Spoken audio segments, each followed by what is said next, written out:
Combate à desinformação, fake news, comunicação digital, defesa da democracia. O que esses temas têm em comum? Estamos aqui na Escola de Comunicação, Mídia e Informação da Fundação Getúlio Vargas. Eu sou a professora Maria Carolina Medeiros. Ao meu lado está o vice-diretor da FGV Comunicação, Amaro Grassi. E para nos ajudar a fazer essas conexões, recebemos hoje o ministro da Advocacia Geral da União, Jorge Messias.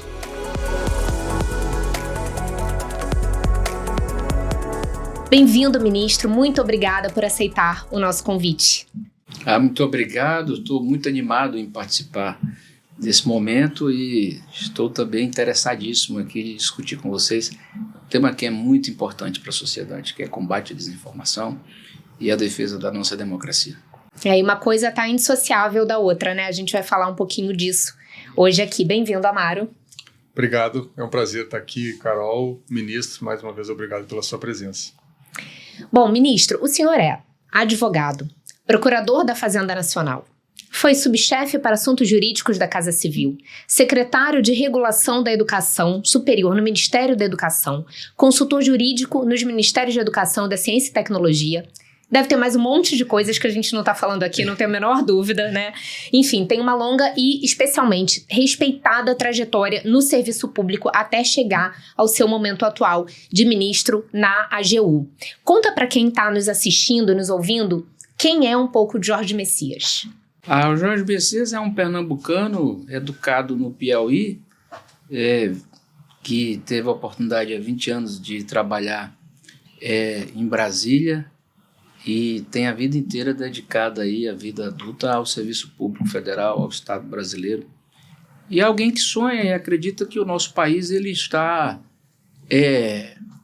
vocacionado a ser um país desenvolvido, a ser um país generoso para o seu povo, um país que ofereça ao seu povo justiça social, que consiga distribuir renda, que consiga ser menos injusto, menos desigual, e um país que consiga ter o rompimento aí de há séculos de atraso de um passado colonial, escravocrata, e que seja um país de fato que ofereça a seu povo as condições de vida que o Constituinte de 88 prometeu a ele.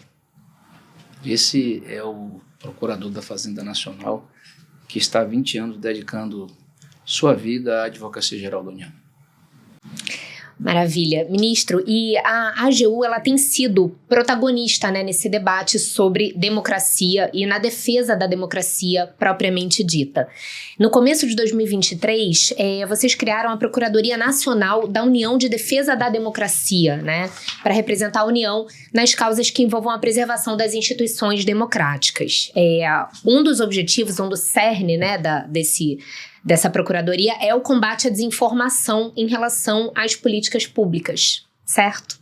Bom, pesquisadora de narrativas de mulheres que eu sou aqui na FGV Comunicação, uma atuação recente me tocou muito, que é a ação civil pública contra a empresa Brasil Paralelo, pela publicação de um vídeo desinformativo relacionado a Maria da Penha, né? A farmacêutica que dá nome a essa lei, Lei Maria da Penha, uma lei que é exemplo mundial no enfrentamento à violência contra a mulher. Então, eu gostaria de te pedir para contar pra gente um pouquinho sobre essa frente, né? Sobre a Procuradoria, como é que ela funciona, o combate a essa ação específica e outras que o senhor queira citar como exemplo nessa defesa da democracia.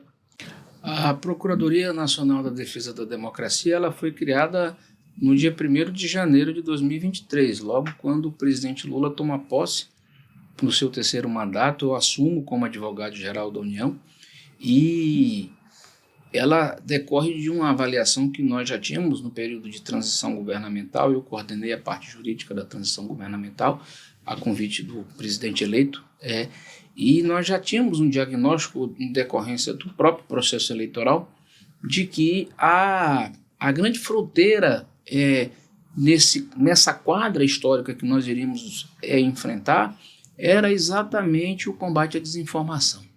Porque o modelo de interação social que se estabelecia ali já naquele contexto era um contexto em que a desinformação interessada, né, com uma com a visão deliberada, profissionalizada, era uma arma de guerra da política. E havia ali já elementos muito claros naquele momento da transição governamental, porque vamos lembrar que naquele momento, ainda em dezembro, nós tivemos uma tentativa de explosão de um caminhão-tanque de combustíveis no aeroporto de Brasília. Houve ali aqueles atos ali de terrorismo na frente da Polícia Federal, em Brasília. Havia ali já os acampamentos golpistas sendo montados, e tudo isso mobilizado com muita desinformação, e de que o então candidato derrotado teria tido a eleição roubada, numa linguagem popular, claro, e que as urnas eletrônicas eram fraudulentas. Então, os elementos já estavam dados, e o componente desses elementos levariam fatalmente a uma tentativa de desestabilização institucional. E isso se dá de várias maneiras. Isso se dá muitas vezes de uma forma silenciosa, em que você não tem condição de ter uma captura muito clara por conta das formas como essa desinformação ela é disseminada, mas às vezes você tem de forma ostensiva, clara, mobilizada, organizada, que foi o que acabou acontecendo, aliás, com o 8 de janeiro.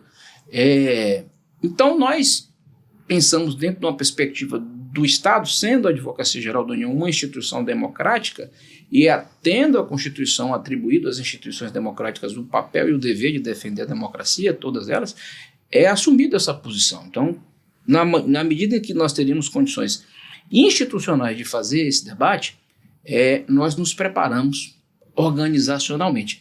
E aí a gente pensou em ter uma estrutura profissional, vocacionada, dotada de estrutura com servidores estáveis dentro do quadro do Estado brasileiro, com esse olhar, um olhar profissional para identificar esses elementos que, no caso da nossa competência, estão mais relacionados à defesa da integridade da ação pública. Porque o Estado e o Plano Federal, ele realiza direitos, assim que eu gosto de colocar, na forma de serviços. E as políticas públicas que são construídas, formuladas, executadas por todos nós, como governo federal, como administração pública federal, dizem respeito ao trabalho da Advocacia Geral da União. Nós temos o papel de assessoramento jurídico, consultoria, defesa dessas políticas na via judicial e extrajudicial, e a sociedade, o cidadão, ele tem o direito, Carol, de ter acesso às informações corretas para acessar as políticas públicas. Na medida em que esse cidadão ele é tolhido das informações corretas, ou ele é bombardeado com informações falsas, e aí, do caso, a informação é equivocada no plano do interesse deliberado de ter vantagens ilícitas, é algo que nos ocupa dentro de uma perspectiva jurídica. E quando a política pública ela deixa de chegar ao cidadão na ponta, que deveria receber essa política, isso nos preocupa e atrai a nossa competência. Muitas dessas questões dizem respeito à colocação de elementos inverídicos a respeito do acesso da política, ou da execução da política, ou dos efeitos da política. O caso que você cita da Maria da Penha, na minha visão, é um dos mais tristes que nós lidamos, e é um caso que nós judicializamos e está em trâmite na Justiça Federal de Brasília. E por que ele é muito triste? Porque a Maria da Penha, que é uma liderança viva até, ela foi transformada a partir de uma ação deliberada de vítima em algoz. E isso não foi de forma desinteressada, isso não foi um produto do dia para a noite, isso foi um planejamento, decorreu de um planejamento, de uma ação estruturada, financiarizada, profissional, interessada. E os efeitos dessa ação que a gente tem que discutir como sociedade. Por quê? Se há uma política pública que ela é concebida a partir de uma legislação que tem aí em homenagem a essa liderança o seu nome, que é a Lei Maria da Penha, e essa legislação que na verdade a gente olha a lei, olha as normas, mas tem que olhar a política pública que está por trás de tudo isso. E a gente percebe que a sociedade ela deixa de receber, não confia na política pública, aí nós estamos com clareza olhando para os danos decorrentes dessa ação ilícita. E aí nós temos que entender o seguinte: bom, quantas mulheres deixam de procurar apoio policial, quantas mulheres deixam de denunciar as violências sofridas, as agressões sofridas e as ameaças sofridas em decorrência do abalo de confiança que se teve nessa ação intencional. Então, nós temos que tratar disso a partir de uma visão do Estado, porque há um grupo aí que tem proteção de plano na perspectiva constitucional insuficiente, que são merecedoras, no caso, as mulheres brasileiras, de uma proteção especial. E nós, como agentes do Estado, temos que estar ao lado das mulheres. É por isso que nós temos confiança de que a justiça vai nos dar razão. E aqui é um caso clássico de uma política pública federal, que sofre um abalo sistemático a partir de uma campanha de desinformação monetizada. Aí todos os elementos clássicos conceituais do que se tem de mais ou menos pacificado em torno do que é desinformação estão aí caracterizados neste exemplo.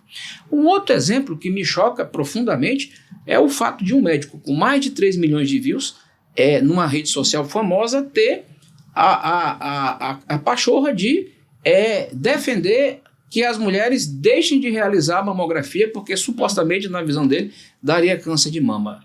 Eu fico muito chocado, porque eu agora estou numa situação que nós temos 2 colegas de trabalho que passaram por tratamentos, ou estão passando por tratamentos recentes de combater o câncer de mama exatamente por conta da mamografia, está salvando vidas. Então, quantas mulheres acreditaram nesse médico e deixaram de ter acesso a um exame oferecido pelo Sistema Único de Saúde, ou um direito que essas mulheres têm, é um dever do Estado, um serviço que deve ser prestado pelo Estado, porque uma pessoa, ela anticientificamente, porque não há nenhum embasamento científico, se sente ali na condição, no direito de propagar notícias falsas, informações falsas, com o propósito de prejudicar ali o interesse das mulheres. Então, nós estamos falando essencialmente de pessoas, né? Quer dizer, o foco do nosso trabalho é a proteção às pessoas. A gente, quando olha a desinformação, fala sobre desinformação, a gente acha que isso é um fenômeno abstrato. Desinformação, cada um fala o que quer, cada um expressa o que quiser. Não é isso. O que nós estamos falando, essencialmente, é de pessoas, vidas, que deixam de ser tratadas no aspecto da saúde pública, que deixam de receber acesso a políticas públicas de assistência financeira, educação, proteção social, segurança alimentar, nutricional. Veja o que essa gente fez na tragédia do Rio Grande do Sul, que é o estado do Amaro. Foi uma coisa lamentável, num momento em que milhares de pessoas estavam ali buscando assistência para proteção às suas vidas, para sair de uma situação de tragédia climática. As notícias falsas estavam sendo disseminadas com interesse político, econômico, golpe sendo perpetrado contra essas pessoas. Algumas pessoas deixaram de receber assistência do Estado ou serem socorridas em razão dessas notícias. Então, se eu não tenho a condição de olhar para as pessoas, não tem sentido do que eu estou fazendo. Eu acredito que o foco do nosso trabalho não é a notícia. O foco do nosso trabalho é a proteção às pessoas. Ministro, na medida em que a gente tem de um lado a AGU assumindo esse protagonismo, né, nesse combate à desinformação do ponto de vista do Poder Executivo, a gente tem do outro lado ali da praça, digamos assim, o Congresso, que tentou aprovar, mais de uma vez, aprovar uma legislação, uma regulação para as redes sociais, e esse é um debate que hoje está praticamente interditado no Poder Legislativo, e de outra parte ainda a gente tem agora o Supremo Tribunal Federal julgando uma questão central para essa temática. Como que o senhor vê, digamos assim, o curto e médio prazo, para não projetar demais lá na frente, mas assim, os próximos anos, a atuação da AGU e o combate à desinformação de uma maneira mais geral, né? Essa defesa da democracia, que é o nome que a Procuradoria criada pela sua gestão carrega, né? Como que essa ausência de uma nova legislação e, por outro lado, a entrada da decisão do Supremo Tribunal Federal nessa questão pode impactar ou deverá impactar a atuação da PNDD e da AGU de maneira mais geral? Amaro, essa é uma elaboração interessante, porque o direito ele tem esse papel de suprir muitas vezes as lacunas existentes dentro do processo normativo ordinário, e A luta da humanidade, ela é inteira luta por acesso a direitos, e o direito à dignidade da pessoa humana. E o fato de não existir uma norma não pode ser razão para que o próprio sistema não reaja e não ofereça à sociedade as condições de ter uma rede de proteção. E aí eu quero dizer que, se por um lado o Congresso Nacional deixou de legislar especificamente a respeito desse tema, eu acho que foi uma oportunidade que ele perdeu, porque ele poderia ter oferecido à sociedade condições de ter uma maior proteção. Porque nós estamos falando de pessoas que são usuários de serviços digitais. Só que essas pessoas, elas também são consumidores, essas pessoas também são empresárias, essas pessoas também algumas são crianças e adolescentes, algumas são idosas, mulheres, fazem parte de grupos vulneráveis. E dentro do nosso mosaico normativo, dentro desse plexo legal que a gente estabelece como ordenamento jurídico, nós temos como operadores de direito de dar as respostas. E o judiciário é essa instância dentro de uma construção civilizatória, isso está desde a Declaração de Direito do Homem e do Cidadão, na perspectiva da separação de poderes, como o poder que precisa resolver os conflitos em última instância. E é isso que o Supremo Tribunal Federal está fazendo neste momento. A ele foi levada uma demanda e ele precisa resolver. Ele não pode se omitir. E eu até quero dizer que o Supremo Tribunal Federal foi extremamente deferente ao Congresso Nacional quando esperou por mais de 4 anos que o Congresso Nacional legislasse acerca desse tema. Só que uma vida que se perde a partir de um desafio do desodorante, pode esperar? Não pode, gente. Todos nós somos humanos, somos frágeis, a gente está sendo o tempo inteiro bombardeado nessa máquina que se transformou esse modelo de negócio das redes sociais por informações que influenciam nossa conduta, nosso comportamento. Nós compramos, nós passeamos, nós consumimos entretenimento, cultura, fazemos projetos, sonhos, ideações a partir disso tudo que nós consumimos.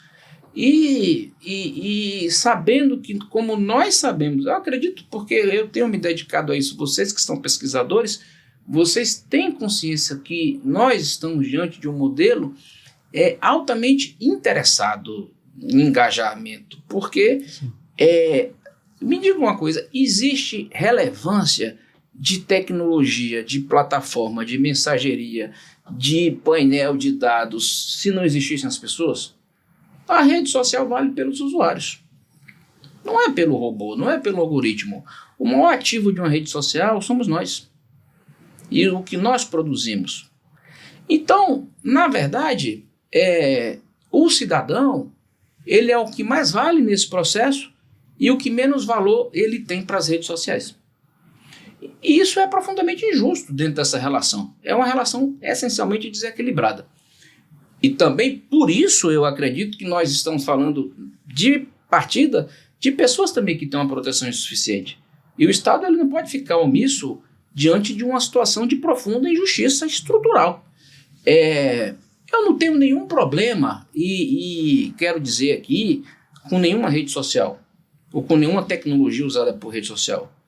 O que me preocupa, e aí a minha preocupação, ela é uma preocupação institucional, portanto, é direcionada à minha ocupação e decorre também de uma relevância jurídica, que é esse fenômeno abstrato que leva a um problema concreto decorrente de um modelo de negócios. Vamos trazendo à terra, vamos aterrar esse problema, que é importante para a gente compreender esses processos, impactam na vida das pessoas.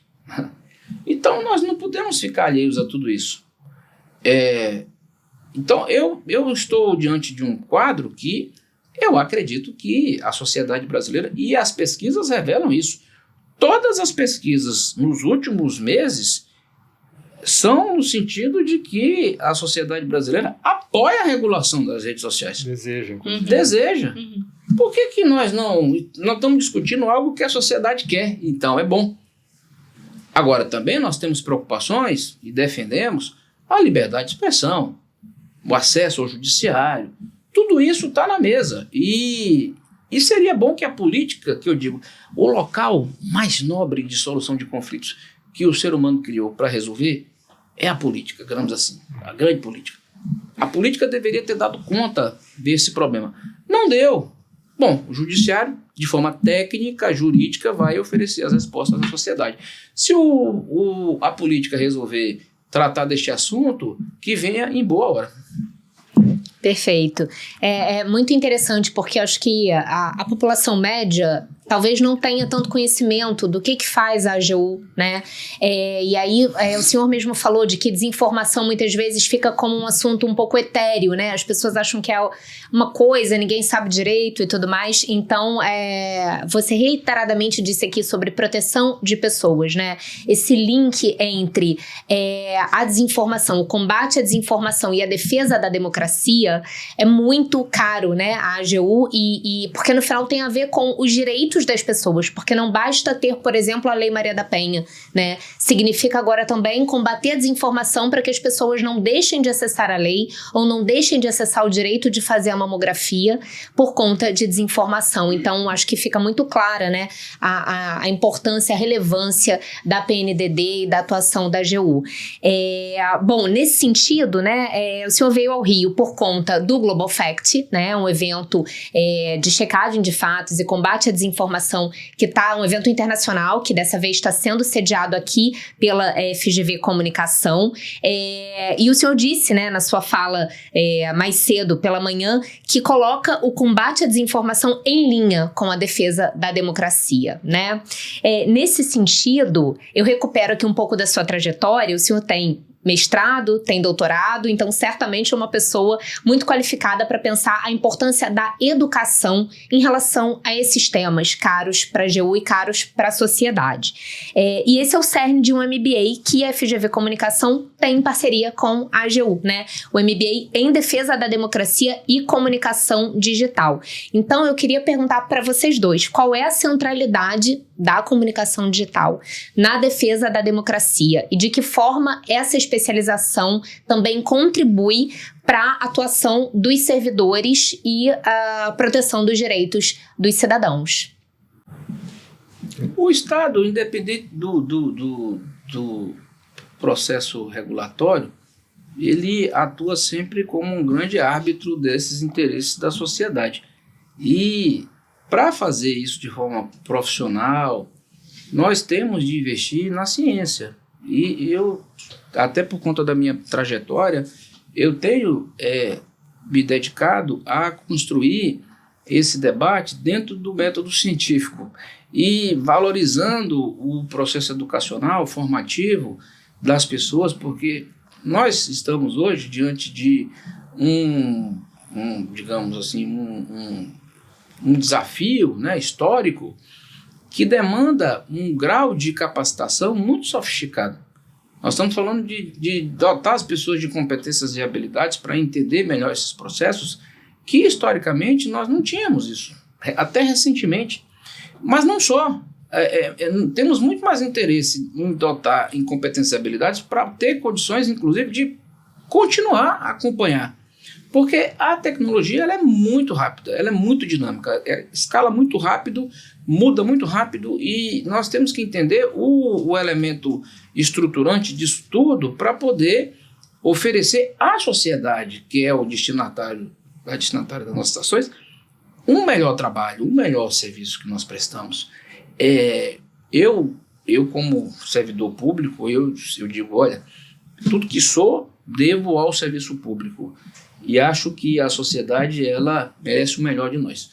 Então, eu defendo muito a formação profissional, inclusive dos nossos servidores, e fizemos isso de uma forma ampla, convidamos até para que o curso possa ser de fato mais rico, servidores de outras áreas, Polícia Federal, Ministério Público, Judiciário, Tribunal Superior Eleitoral, enfim, Defensoria Pública, área de comunicação do governo, vários servidores, porque isso interessa não a mim, não a minha gestão, não a esse governo, mas ao Estado brasileiro e aos nossos aos destinatários dos nossos serviços, que é o cidadão, a cidadã que espera de nós o melhor. Então, eu não acho que esse debate, pelo grau de sofisticação que ele chegou até aqui, pelo interesse econômico envolvido, ele possa ser feito de forma madura. Ou o Estado se profissionaliza para fazer esse, digamos assim, entre aspas, enfrentamento, ou a sociedade vai estar, como está ainda, em risco. E colocar ou manter a sociedade em risco não é uma opção de nenhum gestor público. Só para complementar, né, ministro, essa iniciativa ela é pioneira, eu diria, não só no formato, que de fato, generosamente, a AGU promove o MBA em parceria com a FGV Comunicação e disponibiliza vagas a outros setores da administração pública, não só do Poder Executivo, né, acho que isso é importante destacar, também do Poder Judiciário, e mostra como não adianta a gente pensar na construção só dos instrumentos se não tiver quem opere esses instrumentos de uma maneira adequada. E para isso a gente precisa capacitar e atualizar os nossos servidores, né, desse ferramental e dos conceitos da comunicação digital. Né? O que é essa comunicação hoje? Como a informação circula? Como é a questão do algoritmo, né, que foi um tema muito falado aqui no painel do Global Fact. Então, essa é uma iniciativa que seguramente vai dar muitos frutos aí, no sentido de capacitar servidores do mais alto nível nessa missão daqui para frente, não é? De promover a defesa da democracia e o combate à desinformação. Isso é uma questão interessante dessa perspectiva do público, porque o Estado é um só. O cidadão não quer saber quem está necessariamente o protegendo, se é a polícia, se sou eu, advogado, se é o juiz. Ele quer ser protegido. Então, e a gente precisa entregar isso para o cidadão de uma forma mais racional, mais eficiente, mais justa, mais presente. E eu gosto muito de ter essa noção, aliás, eu homenageando aqui o ministro Dias Toffoli, que ele é que tem essa construção, e eu compartilho, da qual eu compartilho. O Estado é um só, a gente tem que trabalhar dessa forma. Estado integrado, as funções integradas, oferecendo o melhor de cada instituição à cidadania. Maravilha. Bom, para terminar, não posso deixar de te fazer uma pergunta. O senhor é um homem de fé, fala publicamente, né, sobre esse tema, sobre ser evangélico, e muitas vezes no nosso país a desinformação ela é usada para manipular a fé e fomentar a polarização no debate público, né? Eu queria saber como o senhor vê esse cenário e como essas iniciativas das quais falamos aqui, nas quais a AGU atua assim, de forma tão contundente, podem contribuir para esse exercício da cidadania, respeitando a fé de cada um.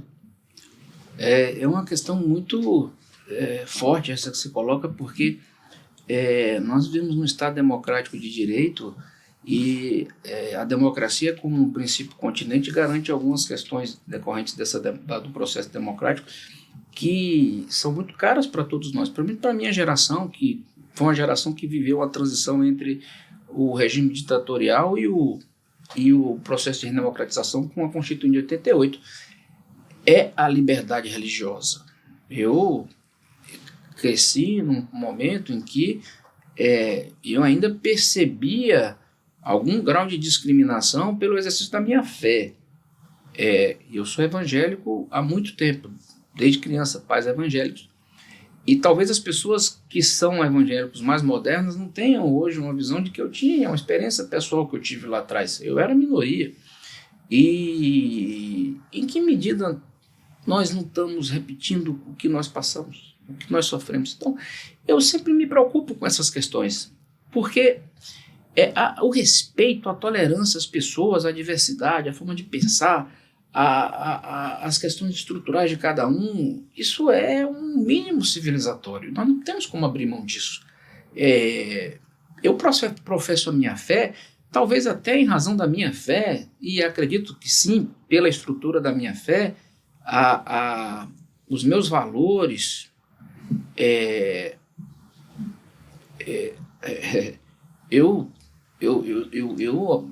eu acho que mentir é pecado. Então, para mim, eu acho que eu não posso compartilhar com a mentira sob nenhuma perspectiva.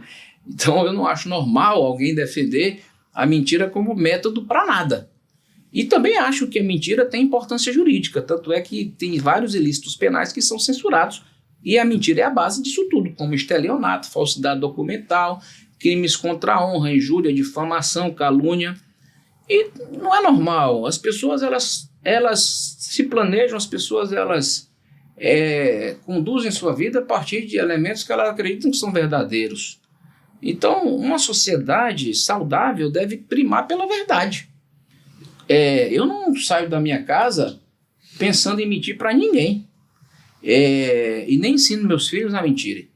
Eu acho que a mentira tem que ser reprovada pela sociedade, independente de religião. Mas eu, como evangélico que sou, aprendi que a mentira é pecado. Eu não posso me conformar em ver alguns irmãos utilizarem a mentira como arma política.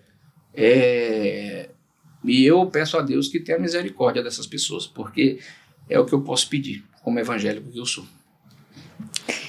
Maravilha. Bom, em nome da FGV Comunicação, eu e o Amaro agradecemos muito pelo seu tempo, ministro, pela sua disponibilidade de conversar aqui conosco, né, de estar no Global Fact e de compartilhar um pouco da sua experiência na AGU e na sua trajetória de vida como cidadão, né? Muito obrigada. Para você que nos assiste, continue acompanhando a FGV Comunicação nas redes e até a próxima conversa.